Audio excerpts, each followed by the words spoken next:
Yeah Allu Arjun విషయంలో వెనక్కి తగ్గిన దగ్గుబాటి సురేష్ బాబు. సో నిన్నటి వరకు దగ్గుబాటి సురేష్ బాబు అంటే ఖచ్చితంగా అల్లు అర్జున్కి వ్యతిరేకంగా కామెంట్ చేసిన ఒక వ్యక్తిగా అందరు కూడా గుర్తించారు. అంటే ఆయనతో పాటు తమ్మారెడ్డి భరద్వాజ్ కావచ్చు, నట్టికుమార్ కావచ్చు, ఇలాంటి వాళ్ళు కొంతమంది అయితే అల్లు అర్జున్దే తప్పు, ఆయన పిల్ల వేషాలు వేస్తున్నాడు, అంటే ఆయన డ్యాన్సులు చేసినా ఎగరేసినా పిల్ల చేసాలు చేసినా ఏదో ఇంటి వరకే చూసుకోవాలి, కానీ బయటకు వచ్చినప్పుడు థియేటర్ల దగ్గరకు వచ్చినప్పుడు కొంతమేరకు జాగ్రత్త వహించాలి కదా, అంతా అదేంటి అని చాలామంది కూడా వాళ్ళతో పాటు వీళ్ళు కూడా ఉన్నారు. ముఖ్యమైన వ్యక్తి దగ్గుబాటి సురేష్ బాబు. సో ఈయన చేసిన కామెంట్స్ గాను చాలా మంది కూడా చాలా రకరకాలుగా రియాక్ట్ అయ్యారు. అంటే మీరు సినిమా రంగంలో ఒక పెద్ద వ్యక్తి, అదేవిధంగా మీ సినిమా రంగంలో ఉన్న ఒక వ్యక్తి పట్ల ఈ విధంగా మీరు వ్యవహరిస్తారా, అసలు ఈ విధంగా మాట్లాడడం కరెక్టే అని కొంతమంది అంటే, కొంతమంది ఏమో అవును మీరు అన్నది కరెక్టే అనే విధంగా కొంతమంది సపోర్ట్ చేశారు.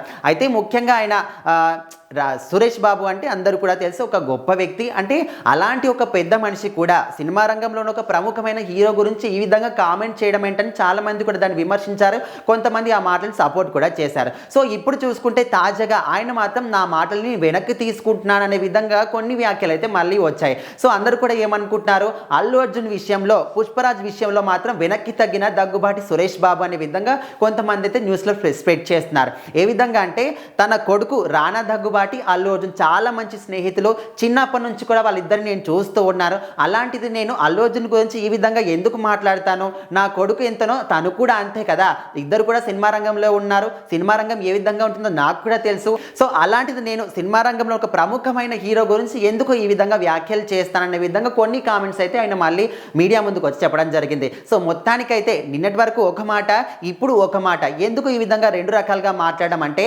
రానా గురించి కూడా చాలా వివాదాలు ఉన్నాయి. సో ఆ వివాదాలు ఎప్పుడు బయటికి వస్తాయేమో, ఇప్పుడు ఆయన ఏదైనా గెలుపుకుంటే ఖచ్చితంగా రానా గురించి కూడా ఏమైనా వివాదాలు బయటికి వస్తాయి, ఆయన కూడా ఇలాంటి సిచ్యువేషన్స్ ఎదుర్కోవాల్సి వస్తుంది కదా అనే ఒక ముఖ్య ఉద్దేశంతో భయపడి ఈ విధంగా ఆయన మళ్ళీ వెనక్కి తీసుకుంటున్నాడేమని కూడా కొంతమంది అనుకుంటున్నారు. సో మొత్తానికైతే సురేష్ బాబు చేసిన ఈ కామెంట్స్కి మీరేమనుకుంటున్నారో కూడా కామెంట్ చేయండి.